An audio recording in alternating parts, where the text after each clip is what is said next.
Hi, it's Rachael Phillips. Today I'm coming in to do a weekly energy forecast for the week of April. We have started a very new month, and boy is it moving along quickly. So today I'm doing the energy forecast for the week of April the 3rd through till April the 9th. And I'm going to be using the BEYOU Oracle Cards. So this week through the start of Monday and Tuesday, the card that comes up is the Chaos card. Now, what I really enjoy the most about having Oracle cards is that they give us insight so that we can make different choices. When this card appears, it's a reminder to let you know that you're spending too much time in your head and you're becoming very, very disconnected from your heart and from the essence of who you are as a person, which you hear me talk about all the time, that essence of who we are. The essence of who we are is a feeling. It is something within, but when we spend more time in our head, we come more from that human aspect where we're trying to think of solutions. We're trying to think with our logical mind about what we're supposed to do, where we're going. And when this card appears, it's telling you that if we spend too much time in our head, we lose a bit of a grasp of reality of what's going on. Because what happens is not only do we disconnect from our own self, but we disconnect from other people because we get this level of sensitivity that comes with this Chaos card. Because we start to think, well, we're the only person going through this. I'm the only person that knows how I really feel. If I talk to other people, they don't really fully understand what it is that I'm talking about. And so therefore we retract and our world becomes smaller and smaller and smaller. And that makes us stay in our head even more because then we become incredibly self-conscious. Then we start to find problems that are wrong with us. So we could start to think, well, I'm feeling a little bit sensitive, you know, and then we go searching for problems. And this is a very big aspect of this card. This is where the insight and having a deck of Oracle cards come in, because you can go, okay, well, this is what's coming up. What can I do to counteract that? As today was Monday for the daily Oracle card, the card that came up was happiness. The card of pathways. And the card of pathways is about knowing that we are accountable for our own happiness. Now, Chaos card is about disconnecting from self. So what do you think happens? Eventually, if we spend too much time in our own head, our level of happiness decreases. So with the card of happiness coming out on Monday, you can see that this is our card that we can use to counteract this. The card of chaos is about realizing that you're disconnecting from yourself. So take a moment to just close your eyes, take a few deep breaths, and allow yourself to just focus on your breath. Another really good thing to do when this card of chaos comes up is to find a way to come out of your head. So activity is a really good way. Physical activity, so that you become present within your physical structure. So go for a walk, do some exercise. If you're at home, do some housework. Turn music on. That's even a more wicked way to be able to connect in with yourself. Turn some music on and get your boogie on. They're all really great ways to allow you to get out of your head and into your physical body. And through that physical movement, it's going to allow the energy that has become stuck within your physical structure from being in your head to start shifting. That's going to increase your level of happiness.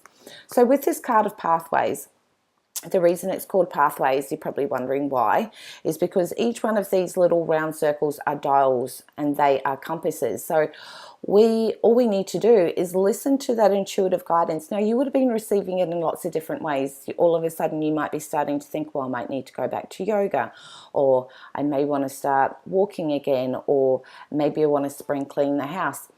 You'll start getting all these little beautiful cues or insights into things that you can do to counteract this. Now, once you've got that physical activity going on and you're moving and you're shifting that energy, then the next greatest advice that I say to people with this card of chaos is sit down with a piece of paper. For anyone that knows me, I am a very big buff of writing things down, because when we keep things in our head, they become like, every bit of those thoughts become like little piranhas, and they start circling and circling and circling. And all that happens is that our mind becomes circular and we just keep chasing the same thoughts, but there's no real solution. only the fact that we're driving ourselves a little bit crazy. So by writing things down enables you to be able to actually have a look to see what is it that you are thinking about. Then when you've had a look at that, asking yourself the next powerful question, which is, are these really important to your level of happiness at this point?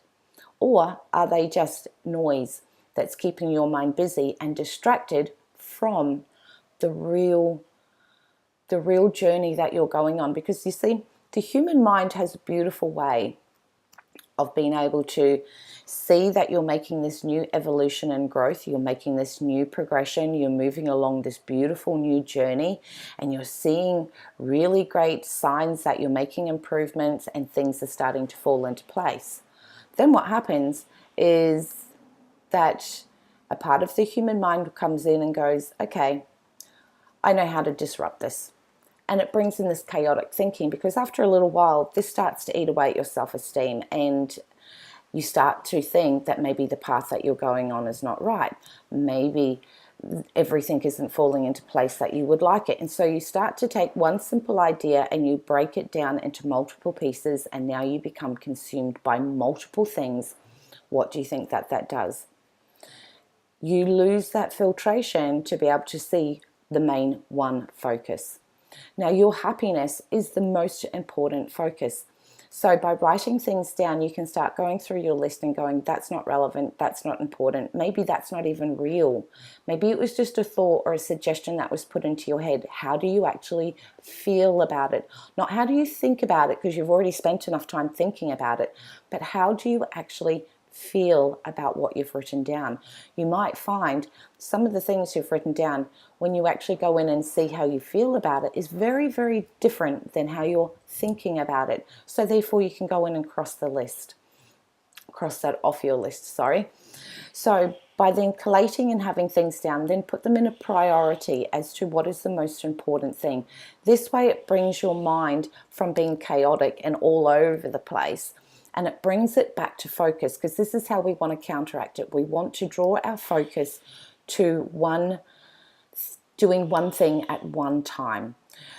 When this card appears, it'll put you into a state of busyness, and you'll start thinking that you can do 10 things at once. And 9 times out of 10, you can do that. But do you get the job done properly? Not usually.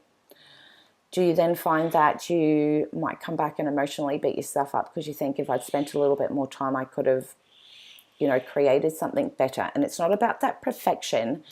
It's about knowing that if you give your focus, all your attention to one area at one time, then you can bring all of your thoughts to that.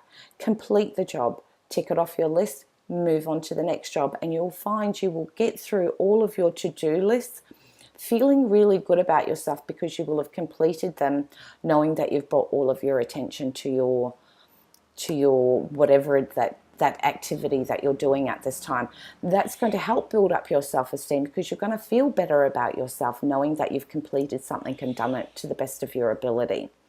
So this is where Oracle cards are an incredible tool for self-accountability. As people are aware, or if you're not, I've been working with Oracle cards for over 20 years. I use them every single day for myself as my own accountability. And you can also see that in the video there is the card of courage sits behind me, and that is also my card of accountability. And this is where these come in, and we can go, okay, well, I know that my mind is feeling pretty chaotic, and it means that my filter is a little bit distorted, and I could run myself ragged for the next couple of days. Yes, you could choose that. Or you can take that accountability and go, do you know what? I've done and I've run that passion for so long, and I know the end result is I'm not going to feel good about myself. So how do I counteract that? I know that my happiness is the most important thing, to check in with myself about how do I feel, and to get physical activity going. So we can take that accountability and go, how do I schedule those things in over the next couple of days, so that I know that I can bring my full focus and attention to every single activity and to every person that I come into contact with. Because it's not just the activities that become distorted. When we spend time with other people, we have all of this commonality, and I'm sure all of you can attest to having done this behavior once before, where you've sat around and you've talked with people, but you're actually not fully present because you're still talking with yourself inside your head, yet you're still being able to have a conversation with someone.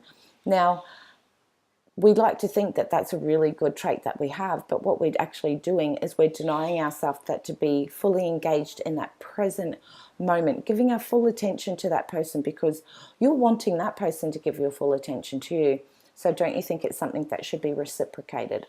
And to validate that whilst you're with that person or whilst you're doing that activity, the only thing you're going to think about is them or that activity, so that you don't become distracted by noise, so that you don't run yourself ragged, and so that you don't emotionally beat yourself up.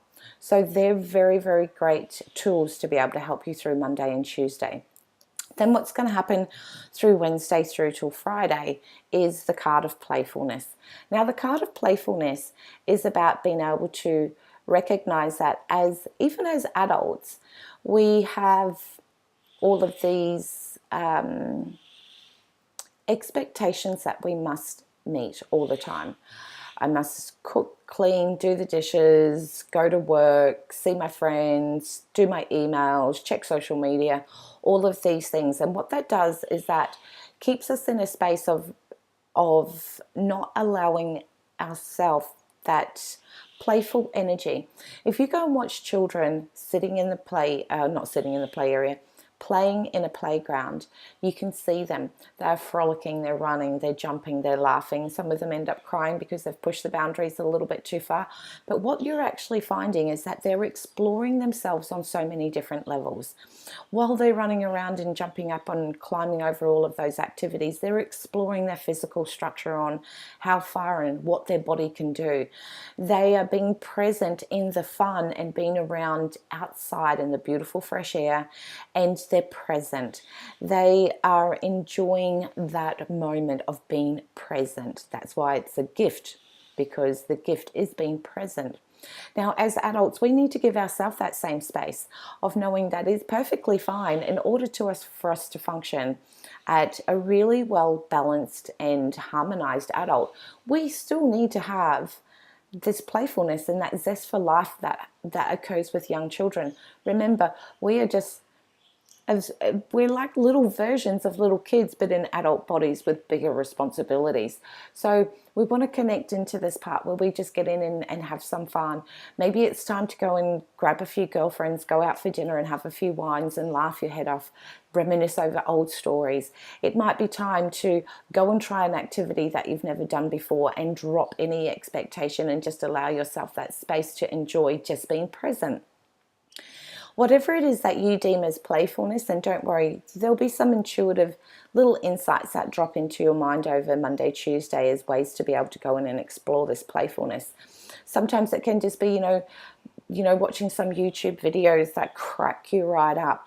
Whatever it is that's going to break you out of that adult restriction and allow you to be fundamentally enjoying yourself is the most important thing through Wednesday through to Friday. And you can see that if you counteract the chaos and work on your happiness, then playfulness is going to invoke and inspire you to bring more of that into your day-to-day life, so that we don't feel like that we're on that wheel like that mouse, that grind all the time. Having these moments where we can just break out and have some fun is equally important to our level of happiness, our levels of joy, our level of being able to connect in with our true identity. Then on the weekend, on Saturday and Sunday, is going to bring us through to be mindful of our energy. Okay? So this is about that level of finding balance. And it seems to be quite a common aspect that people are working on this year, is finding balance. When this card appears, it's about finding that balance between giving and receiving. Are you giving too much and not allowing yourself to receive? Are you denying yourself beautiful compliments that people may say to you as a way to deny yourself balance? Are you the person that's actually not giving as much but expecting to receive all.